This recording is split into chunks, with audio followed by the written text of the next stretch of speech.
नमस्कार, मी सुनील शिंदे. जागर जनस्थानच्या या कार्यक्रमामध्ये आपलं स्वागत आहे. 18 पगड जातीच्या 12 बलुतेदारांना एकत्र घेऊन सर्व जातीय धर्मियांना एकत्र करून आपलं स्वराज्य स्थापन केले होते. मनात संकल्पना आणली. आपण जे होल्डिंग जे बॅनर लागणार आहे चौकात ते फक्त शिवाजी महाराजांचे आणि त्याच्यावर आपले समितीचे नावं असतील. सगळ्यांना माहित आहे की महाराजांच्या फोटोपेक्षा नेत्यांचे फोटो जास्त मोठे राहायचे.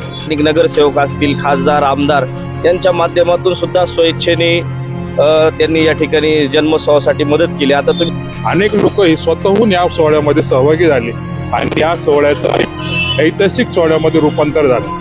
आणि नियोजन फार आम्ही कटिबद्ध पद्धतीने करतो. सर्व व्यापारी लोक त्यात सहभागी होतात, आम्हाला मदत करतात. आणि हा एक उत्सव हा फक्त जेलरोड पुरता मर्यादित न राहता हा पूर्ण नाशिकचा आता उत्सव झालेला आहे. इथून मागे 8 वर्षापूर्वी जर गेले तर महिला बाहेर येऊन नाचणं शिवजयंतीत हे तुम्हाला फार दुर्मिळ वाटत असेल. म्हणजे मालोजी राजे भोसले, नंतर शहाजीराजे भोसले, जिजामाता यांच्याविषयी अशोक पाणी आणि त्यांचे बंधू यांनी तो कार्यक्रम अतिशय लोकांना इतका आवडला का आतापर्यंत आम्ही शिवाजी महाराजांविषयी ऐकत होतो